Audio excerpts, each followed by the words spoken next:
presentamos Tiempo de Dios con el pastor Ezequiel Molina Hijo. Una palabra de fe que puede transformar. Efesios capítulo 4, verso 17. Vamos a leer hasta el verso 24. Si lo tienen, pueden decir amén.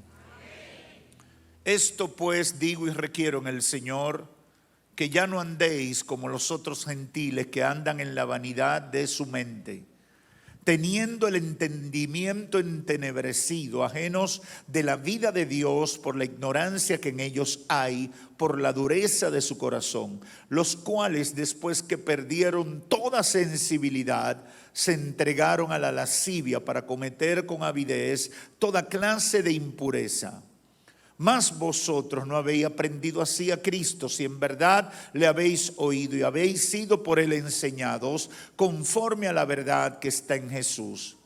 En cuanto a la pasada manera de vivir, despojaos del viejo hombre que está viciado conforme a los deseos engañosos, y renovaos en el espíritu de vuestra mente.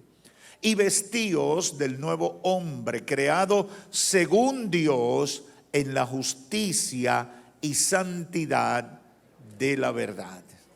Pueden tomar asiento.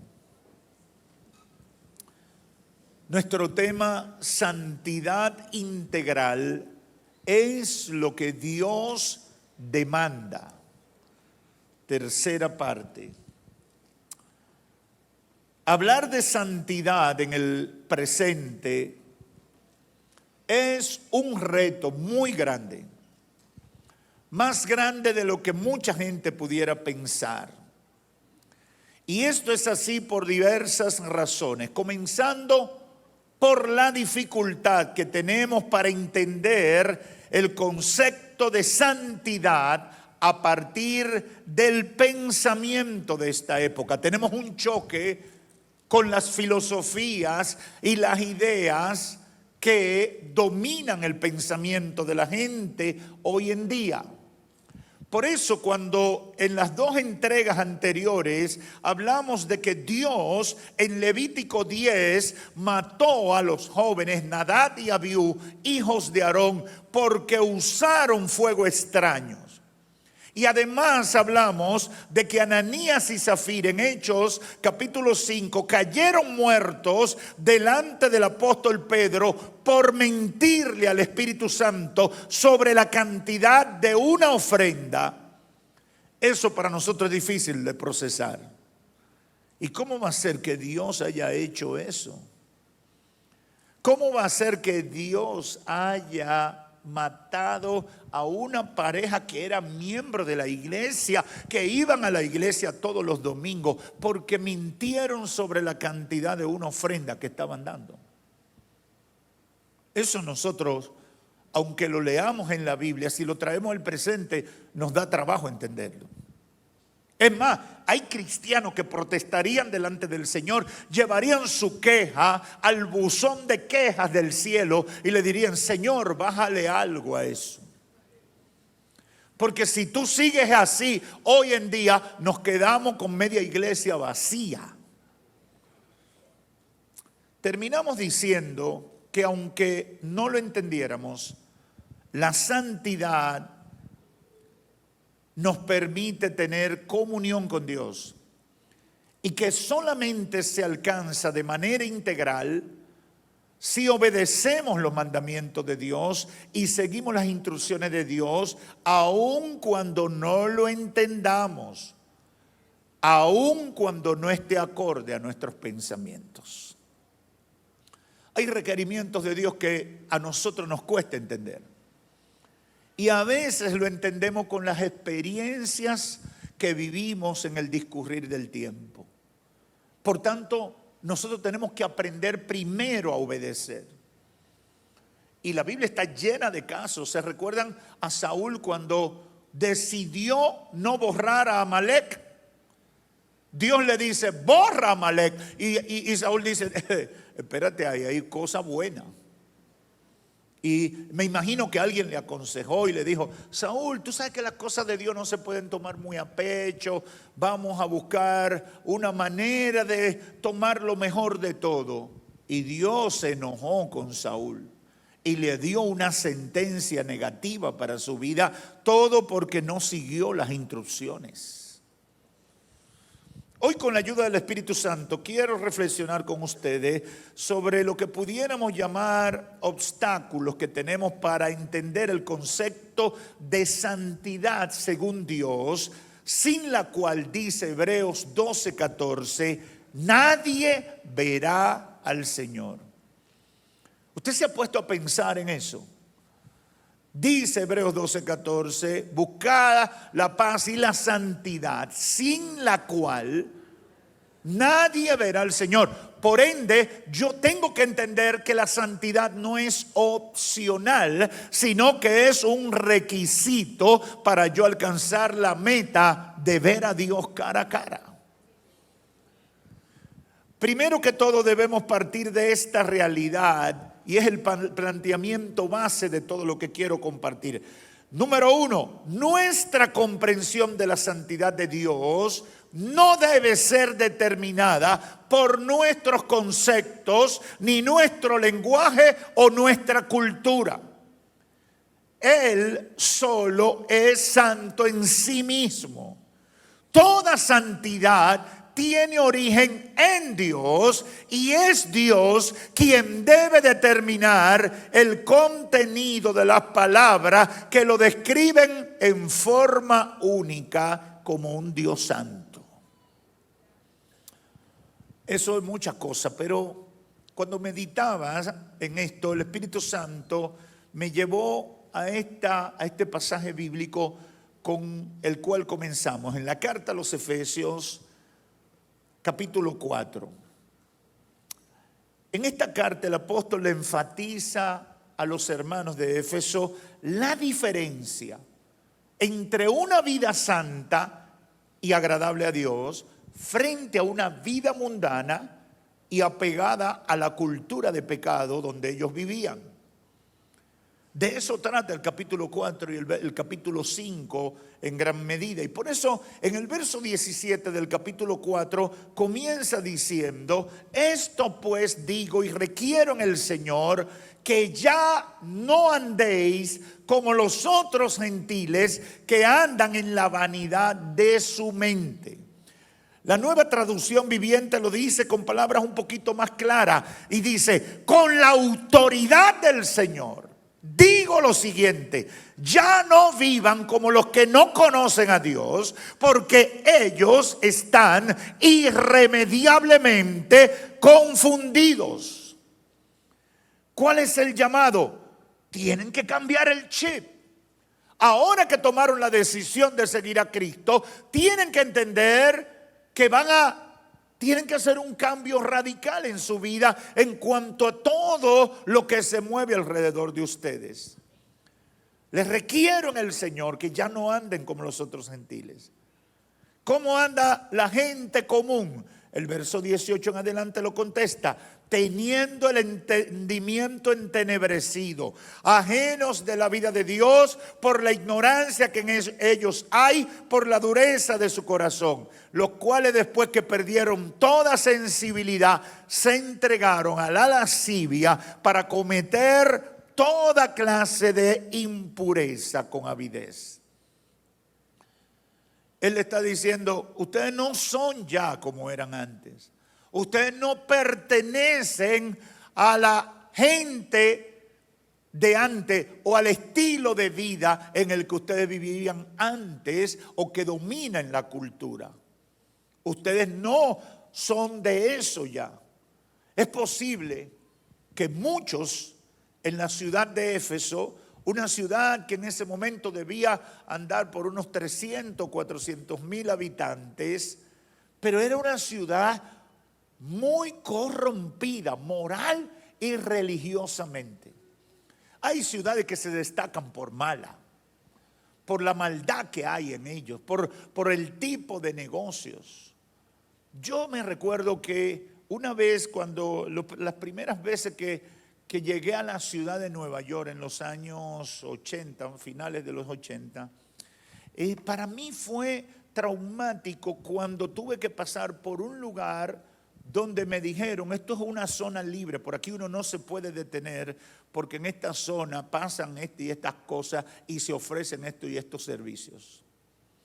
Luego conocí, no he ido a Holanda, pero conocí el caso de Holanda, que hay una zona donde se vende los servicios sexuales hasta en vitrina. Y los hombres y mujeres ven lo que quieren y dicen, quiero ese que tiene el pantaloncito rojo, la blusita blanca y así. Y es como una mercancía y hay de todo tipo de práctica de inmoralidad. Y uno cuando ve eso, uno dice, Dios mío, yo pensé que yo sabía de cosas malas, pero aquí son grandes ligas. Y ni qué decir de lo que está pasando ahora mismo en Hollywood con un personaje llamado Puff Daddy que tiene enredado medio mundo de gente súper conocida a quienes la invitó a participar de orgías, de violaciones y de una cantidad de cosas, pero no solamente lo invitó y ellos participaron, sino que lo grabó. Y está temblando. Yo soy de lo que pronostico que probablemente a esa persona le va a dar un ataque al corazón en la cárcel, o va a encontrar una sábana mal puesta y se va a ahorcar y todo va a terminar ahí. Si pasa, no digan que yo soy profeta, que soy viejo. Ya tengo una experiencia. La ciudad de Éfeso era una ciudad corrompida, moral y religiosamente. Y cuando el apóstol hace este llamado, es probable que muchos de los que estaban buscando a Dios estuvieran confundidos en cuanto a lo que significaba ser santos para Dios. Estuvieran confundidos en lo que significaba vivir en santidad. Y para poder alcanzar los beneficios de la comunión con ese Dios santo, también estuvieran confundidos sobre lo que tenían que hacer. Y el apóstol dice claramente, más vosotros, el verso que sigue, más vosotros, no, verso 20, más vosotros no habéis aprendido así a Cristo. Ustedes no han aprendido así de Cristo. La Nueva Traducción Viviente lo dice, pero eso no es lo que ustedes aprendieron sobre Cristo. Es decir, al parecer el apóstol estaba viendo conducta de gente que decía ser cristiano, pero estaba comportándose como mundano, como pecador. Y él le dice, eso no es ser cristiano. Eso no es vivir en santidad. Ustedes no han aprendido hacia Cristo. ¿A qué se refería? A la vida de pecado, a la vida mundana, de inmoralidad, cometiendo toda clase de pecados, viviendo según la vanidad de su mente, con el entendimiento entenebrecido, el corazón endurecido, alejado de Dios. En Éfeso se rendía culto a Diana de los Efesios. Un culto que consistía, entre otras cosas, en orgías sexuales y prostitución sagrada. El apóstol le dice, en cuanto a la pasada manera de vivir, verso 22, despójense del viejo hombre que está viciado conforme a los deseos engañosos y sean renovados. Y vístanse del nuevo hombre, creado según Dios, en la justicia y santidad de la verdad. Hermanos, cada cultura diferencia lo sagrado de lo secular y tiene terminología para hacer tal distinción, pero no necesariamente el concepto de lo santo o sagrado es con referencia a Dios. Eso es importante que lo entendamos. Porque alguien diga que a tal cosa es sagrada o tal fulano es un santo, no necesariamente ese adjetivo calificativo lo está usando en el concepto de lo de Dios. Nosotros tenemos el deber de tenerlo en función de de cómo Dios lo define, pero las culturas funcionan de otra manera. Y ahí puede venir mucha confusión. Canaán, por ejemplo, cuando el pueblo de Israel iba hacia Canaán, ya en Canaán tenían esos términos. Cuando Israel llega allá, pero tenían un problema, que lo que era santo para los cananeos era abominable para Jehová. En Canaán, la prostituta del templo, según Génesis 38, 21 al 23, era una mujer santa.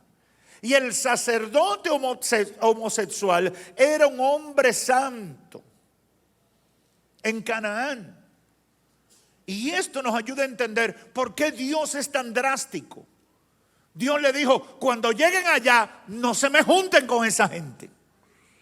Cuando lleguen allá, establezcan diferencia con ellos.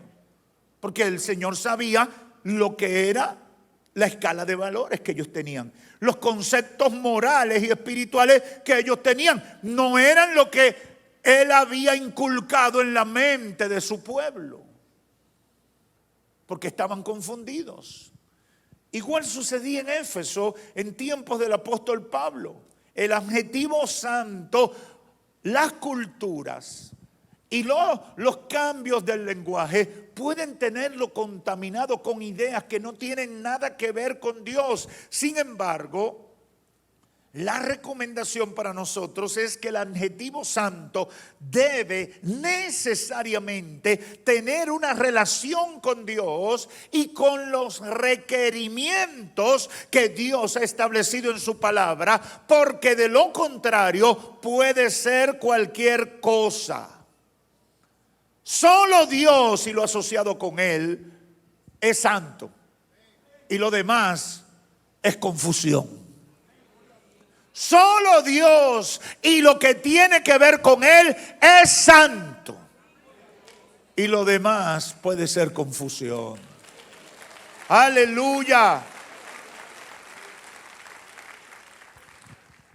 La vida cristiana es una vida de o en santidad, que comienza siendo posicional. ¿Y qué es eso? Bueno, ese es un término teológico que significa que tú eres santo, declarado santo por el hecho de aceptar a Cristo, pero que mediante la obra del Espíritu en nosotros, a partir de nuestra búsqueda de Dios, somos o vamos siendo perfeccionados en el Señor.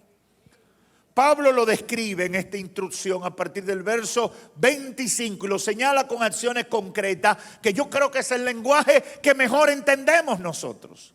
Mire verso 25 de este mismo capítulo 4 de Efesios. Dice, por lo cual, ustedes quieren saber lo que es santo según Dios. Dice, por lo cual, desechando la mentira, hablen verdad.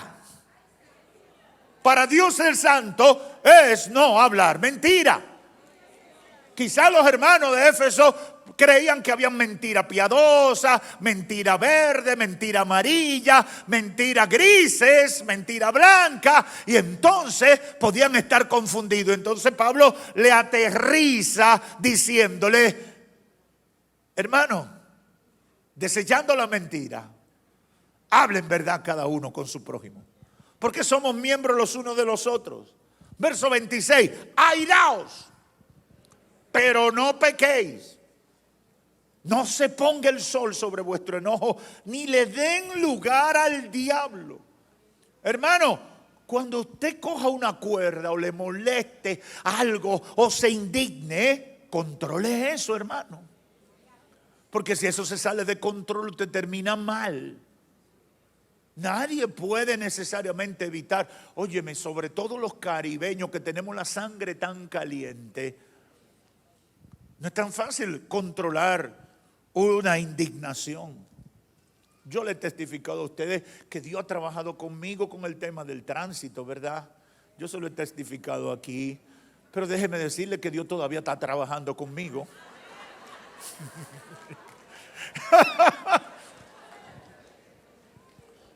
Porque yo pensé que todo lo habíamos controlado, pero en días pasados, ahí en la Ortega y Gasset, cerca de la Fantino Falco, o la Gustavo Mejía Ricard, yo no sé qué demonio fue que se le metió a ese motorista.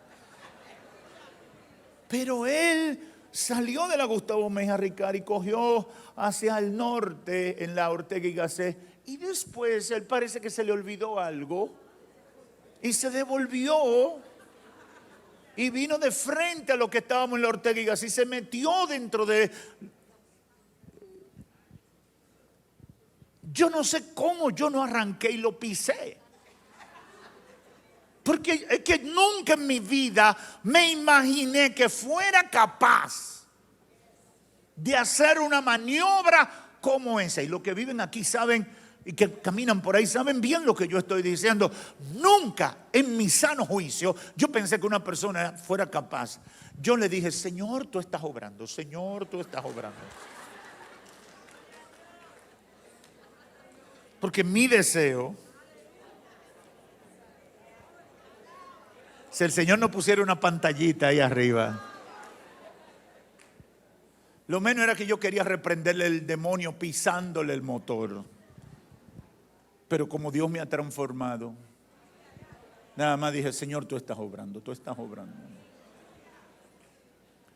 Vivimos en ese proceso. Y no podemos dejar lugar a la ira que nos saque del propósito de Dios. Pero ¿de qué reaccionamos? Reaccionamos. ¿De qué sentimos? Sentimos. El que hurtaba, no hurte más, sino trabaje haciendo con sus manos lo que es bueno, para que tenga que compartir con el que padece necesidad. Usted dice, pero eso no hay que decírselo a un cristiano. Que no hay que decírselo. En España me encontré con unos cristianos que me dijeron que robar hasta 2.000 euros era libre de pecado. Del 2001 en adelante era pecado. Y yo dije, pero qué chévere, da para un diario. Y ellos están convencidos de eso. Son unos hermanos que ellos no se identifican españoles, sino esa gente que... Dice Pablo, el que hurtaba no hurte más, sino trabaje, haciendo con sus manos lo que es bueno, para que tenga que compartir con el que padece necesidad. Verso 29. ¿Ustedes quieren saber qué es santo? Ninguna palabra corrompida salga de vuestra boca, sino la que sea buena para la edificación, a fin de dar gracias a los oyentes. Ay, esa boca sucia. Cuando yo me convierto, yo tengo que limpiarla. Yo tengo que dejar de soltar todas esas cosas que salen. Hay gente que llegan a Cristo y vienen con la velocidad de 200 malas palabras por minuto. Hermano, comience a reducir eso. Comience a sacar eso de su vocabulario. Usted quiere vivir en santidad, tiene que entender que ninguna palabra corrompida sale de nuestra boca, sino la que es necesaria y buena para la edificación, a fin de dar gracia a los oyentes. Y dice el verso 30, y no contristéis al Espíritu Santo de Dios, con el cual fuisteis sellado para el día de la redención. Quítese de vosotros toda amargura, todo enojo, toda ira, toda gritería, toda maledicencia y toda malicia. No dice negocia con la malicia, no, quítala. Cuando uno lee esto, entonces uno entiende cuál es el concepto de santidad. Cuando uno lee esta instrucción, uno está entendiendo en blanco y negro que Dios está esperando de nosotros. Nadie puede ser santo si persiste en hablar mentira. Nadie puede ser santo si persiste en enojarse por cualquier cosa. Nadie puede considerarse santo si persiste en tener un vocabulario lleno de malas palabras y maldiciones. No podemos ser santos si vivimos llenos de amargura. Hermano, hay que reprender ese espíritu de amargura. Llénese del gozo del Señor, alabe a Dios, exprese alabanza al Señor y suelte eso. Pastor, es que yo he pasado por muchas tragedias. Suelta eso, déjaselo al diablo y a su gente, y tú llénate del gozo del Señor, que ese gozo te dará fortaleza. Por eso cuando venimos a la iglesia comenzamos cantando. No comenzamos hablando, comenzamos cantando, para que en el cántico, en la adoración y en la alabanza, toda esa carga que pudimos haber traído sea quitada. La alabanza a Dios provoque la manifestación del Espíritu. Aleluya. Es de ahí que los padres de la iglesia establecieron en la liturgia, sobre todo los reformados, en que se comenzara el culto a Dios cantando. Cantando. Hay que cantar. Hay que provocar la presencia del Espíritu Santo. Hay que dejar todo lo que pesa y todo lo que trae amargura. Quítese la maledicencia, hermano. Usted no puede estar deseando cosas malas ni hablando palabras malas. Hermano, aquí hasta hay un problema para nosotros los dominicanos. Dice, quiten la gritería. Nosotros sí gritamos, nosotros sí hablamos duro. Parecemos que estamos peleando. Y usted no ve cómo son los programas de televisión y radio aquí. Eso es como un pleito entre perros rabiosos. Y el otro no deja terminar de hablar al otro. Y parece que el que haga más ruido, el que va a tener la verdad. El apóstol no se queda en lo que se debe quitar, sino que usted ve en la recomendación que también dice lo que debemos hacer. Habla verdad. Dejen de hablar mentira, pero hablen verdad. No se airen.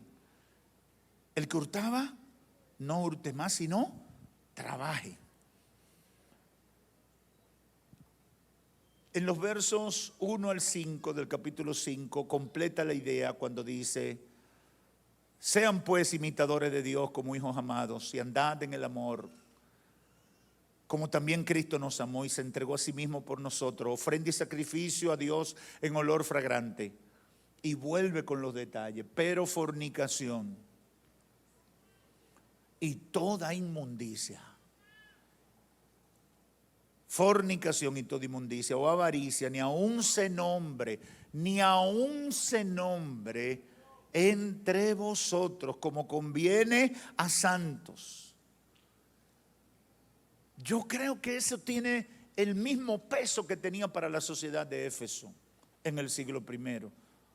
¿Por qué? Porque la sociedad de Éfeso era una sociedad contaminada por la promiscuidad sexual, por el libertinaje, y era santificado por los líderes de la sociedad.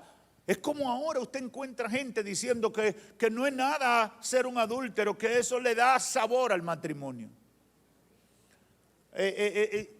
Yo quedé estupefacto cuando me tocó entrevistar a un nuevo creyente hace unos años, que él me dijo que era swinger.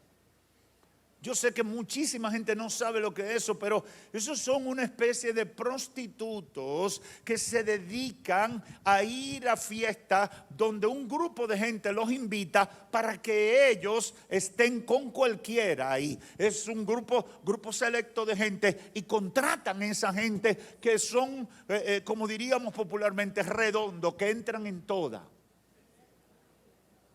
Y cuando yo le veo la cara, porque uno se imagina que una gente así debe ser una gente bien rara, bien extraña, que tiene problemas. Tenía una cara de angelito. que yo tuve que decirle, ya no me cuentes más, que con lo que me has dicho es suficiente para yo entender. Porque él quería decirme de sus experiencias y de dónde Dios lo había sacado. Dijo, mira mi hijo, guarda eso y vamos a hablar en términos más globalizados y generales, porque ya tú te metiste demasiado hondo. Demasiado hondo. Son cosas que uno no piensa. Y aquí Pablo está diciendo, no quiero que la vida de ustedes siga siendo esa vida corrompida. Fornicación y toda inmundicia. Fornicación es toda inmoralidad sexual, para los que no lo sabían.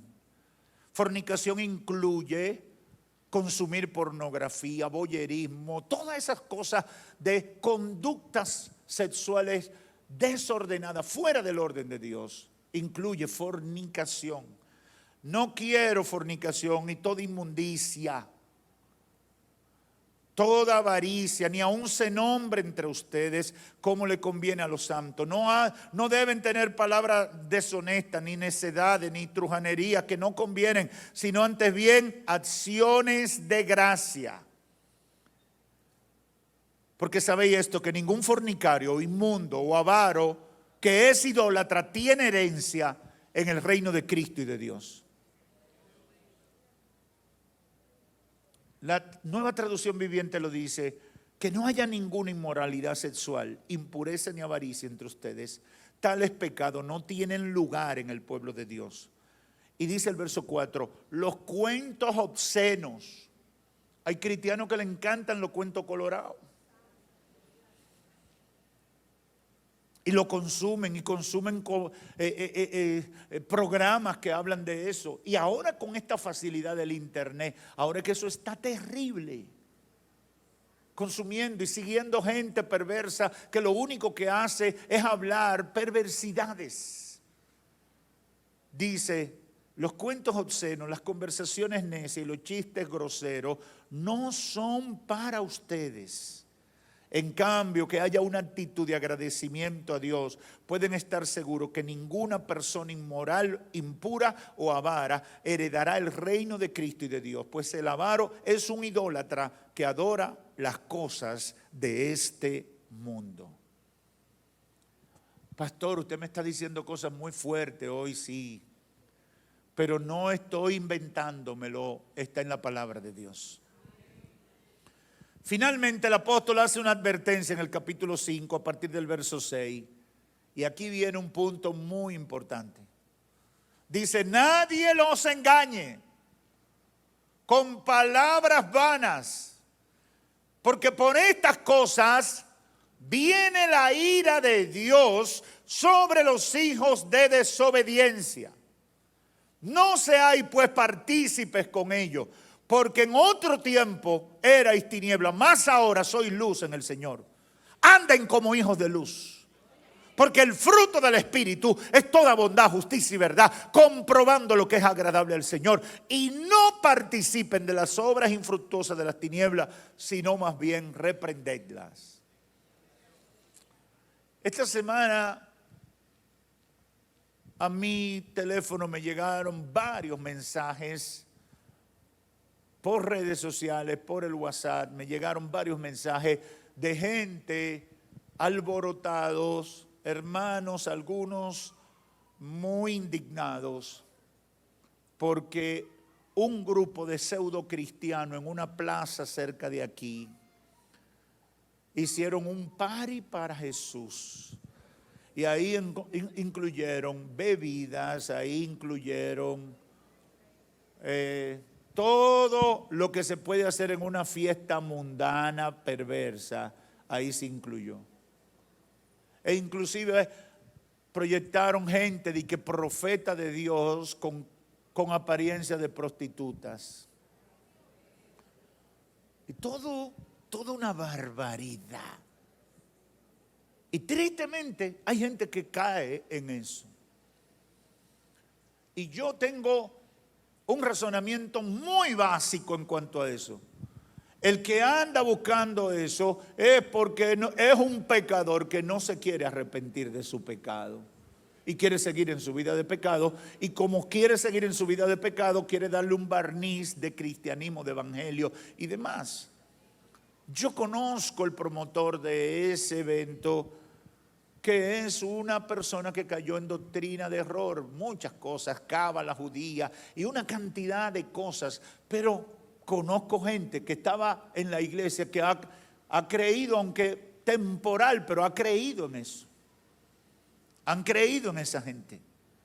Y por eso entiendo perfectamente la advertencia del apóstol, que nadie los engañe con palabras vanas. Hay gente que le va a vender un cristianismo pervertido, una santidad contradictoria, que no tiene nada que ver con el concepto de Dios, que no tiene coherencia con lo que Dios ha revelado de su código moral, de sus valores. Y por ende nosotros tenemos que estar advertidos para no terminar cayendo en eso. Porque a la carne le gusta el pecado. Nosotros tenemos que hacer que el espíritu predomine para que la carne esté sujeta al espíritu.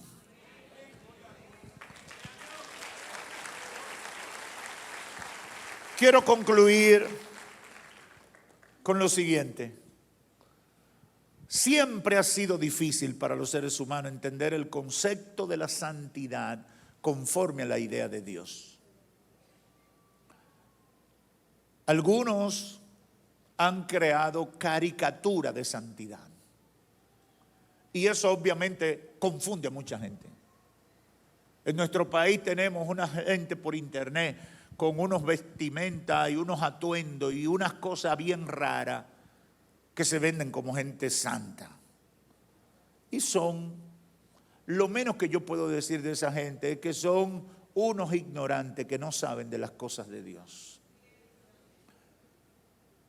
Caricaturas, modelos falsos,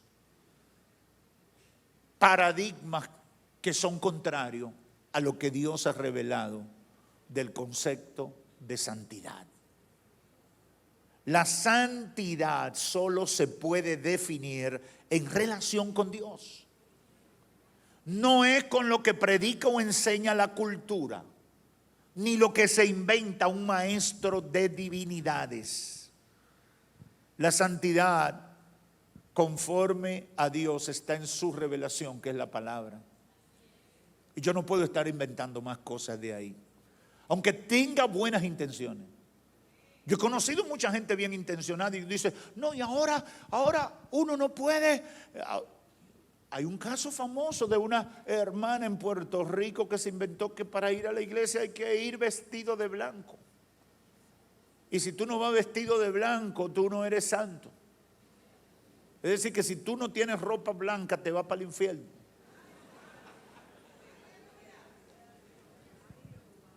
Pero usted dirá, pero no, nadie va a caer en ese gancho. Que nadie va a caer en ese gancho.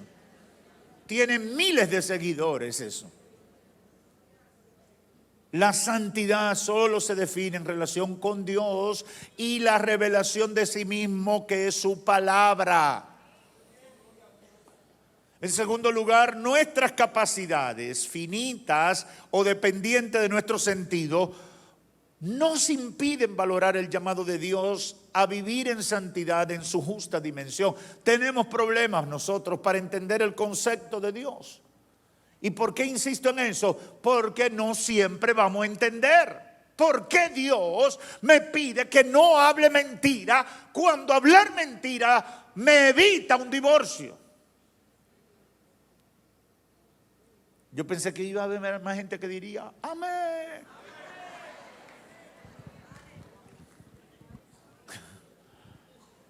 No puedo entender eso. ¿Por qué Dios me llama a hablar verdad cuando pierdo un buen negocio que iba a hacer?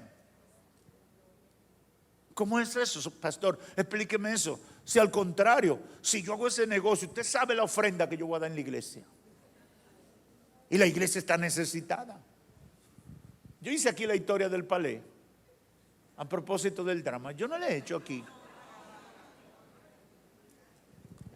Es tristemente célebre, pero nosotros estábamos ahí en la San Martín 46 próximo a la Doctor Delgado. Ahí estaba la oficina de Radio Ben y la Batalla de la Fe, en un cuarto piso sin ascensor.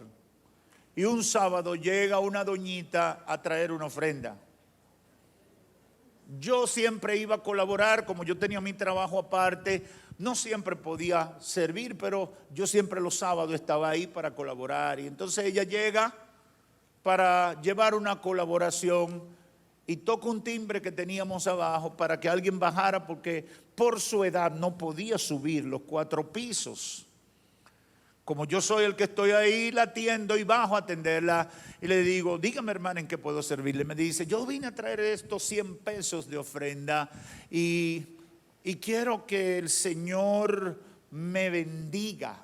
Y ustedes oren por mí para que el Señor me bendiga. Y digo, ajá, está bien hermana, vamos a orar. ¿Cuál es su nombre? Me dice, sí, mi nombre es fulana de tal, pero yo quiero que usted ore, mire. Y entonces me saca de un bolsillo, yo compré este palé. No, fracatán era en ese tiempo. Yo compré este fracatán. Yo quiero que usted haga una oración para que cuando yo le dé,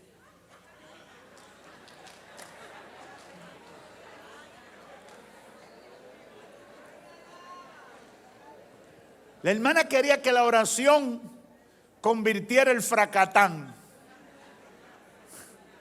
en el premio gordo. Miren, hermano, ¿qué usted cree que yo hice? Yo nada más miré para el cielo y dije, Señor, ten misericordia. Digo, hermana, nosotros no oramos por eso así. Usted tiene que poner su fe en el Señor. Ella no me entendió. Y me dijo, yo lo voy a llamar. Gracias al Señor no se sacó el fracatán. Nuestras capacidades finitas nos impiden valorar el llamado de Dios a vivir en santidad. Porque nosotros vemos el mundo con nuestros conceptos, con la influencia de nuestra cultura, con las ideas que hemos arrastrado. Y la referencia tiene que ser la palabra de Dios.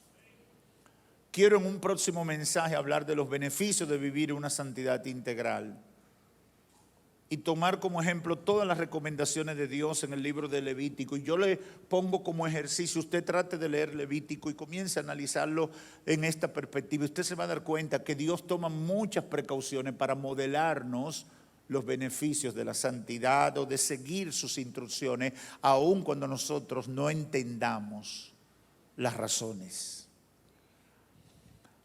Hay beneficios por vivir en santidad.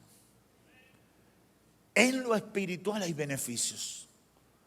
En lo familiar hay beneficios. En lo económico hay beneficios. En lo profesional hay beneficios.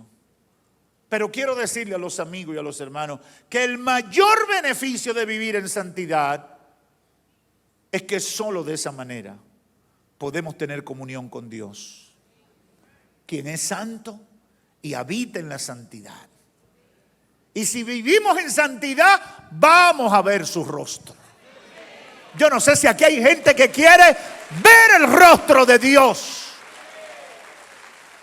Sin santidad nadie verá al Señor. Hermanos, procure vivir en santidad. No le estoy diciendo en perfección. Hay una diferencia. Hay una diferencia. Perfección es que yo me sé las normas y las cumplo al pie de la letra. Muchas veces nosotros, la palabra de Dios, recibiendo la instrucción, buscando de Dios, el Espíritu Santo nos va ayudando a entender cosas que no están etiquetadas como mal en la cultura, pero que yo sé que no traen bendición a mi vida, ni me ayudan a serle fiel a Dios, ni a estar cerca de Dios. Y yo creo que la santidad, progresivamente el Espíritu Santo nos va llevando a vivirla cada día más y más. Y Dios nos va a pedir cuenta en función de nuestro conocimiento, en función de lo que yo sé que debo hacer, en función del nivel de revelación que ya tengo de Él, que tengo que buscar cada día más. Yo estoy muy preocupado con los cristianos del siglo XXI.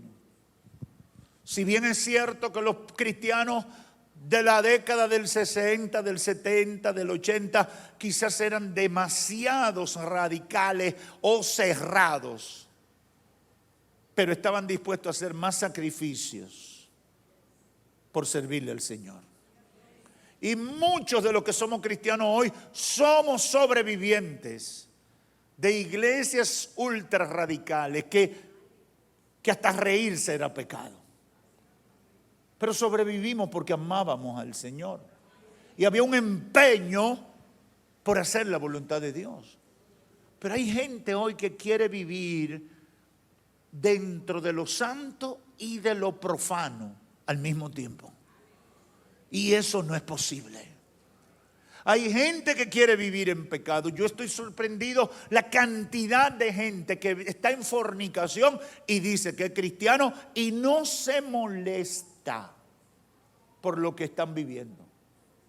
Gente que vive en adulterio y se atreve a pararse en un púlpito y predicar el evangelio de Cristo. Yo estoy sorprendido, todos los días uno se queda más sorprendido cómo la gente está jugando con la santidad de Dios. Y por eso recordábamos la semana pasada el caso de Nadab y Abiud y el caso de Ananías y Zafira. Hay que tenerlo más presente. Y cuando Pablo dice en 1 Corintios 11, cuando advierte sobre tomar la Santa Cena indignamente, está advirtiendo, muchos están padeciendo la consecuencia de vivir la vida cristiana sin preocuparse por vivir en santidad. No somos perfectos, no hemos nacido perfecto para vivir vidas agradables a Dios. Venimos de trayectorias de vida con mucho pecado. Pero el que decide vivir para Dios con la ayuda del Espíritu Santo lo va a lograr. El que decide santificarse para tener comunión con Dios con la ayuda del Espíritu Santo lo va a lograr. No importa lo sucio de tu pecado. De modo que si alguno está en Cristo, nueva criatura es. Las cosas viejas pasaron, he aquí, todas son hechas nuevas. Y le digo a los amigos, no hay bendición mayor. Porque mucha gente se pregunta, ¿y por qué que los evangélicos se ponen como tan contentos y quieren hacer tantas cosas? Tantas cosas. Mi esposa se inventó una vigilia esta semana de mujeres de martes para viernes. Yo le digo, bueno, tú como que vas muy rápido con eso, bájale algo. Me dice, es que las mujeres están en avivamiento. ¿Y por qué le refiero a eso? Porque yo vi una cantidad de hermanas, entre ellas hermanas que no hace mucho no eran hermanas. Y vivían mucho de la socialité y del mundo, de muy ocupado en cosas que son de la sociedad pero que no son de Dios. Y verle abandonarlo todo y meterse en la iglesia desde las 10 de la noche y salir contentas en la mañana dando gloria a Dios y después en el día comenzar a testificar, wow, qué bendición, qué gloria, qué cosa más maravillosa. Y cada uno en su contexto testificando. Yo decía, perdóname Señor por a veces ser tan cuadrado. Pero mi esposa tenía razón. Hay que meter a la gente en la búsqueda de Dios. Porque cuando tú te metes en la búsqueda de Dios, lo impuro se sale. Lo pecaminoso se sale. Los afanes de esta tierra se quedan atrás. Y tú te entras en la dimensión del Espíritu de Dios para tener más comunión con Dios. Busquen la santidad, sin la cual nadie verá al Señor. Procuremos vivir vidas agradables a Dios. Procuremos aprender cada día más qué es lo que Dios quiere que nosotros seamos y vivamos. Trate de adentrarse en la palabra y hacer la aplicación de su vida. Busque el consejo sabio No de cualquier loco por ahí, de su pastor, de alguien muy maduro en la fe. Busque el consejo sabio para que pueda dar la medida que Dios espera. Y le digo a los amigos, por difícil que parezca, es posible con la ayuda del Espíritu Santo. Y lo que viene detrás de esa bendición, nada ni nadie en esta tierra lo puede igualar. Vale la pena seguir a Cristo. Que Dios te bendiga. Hemos presentado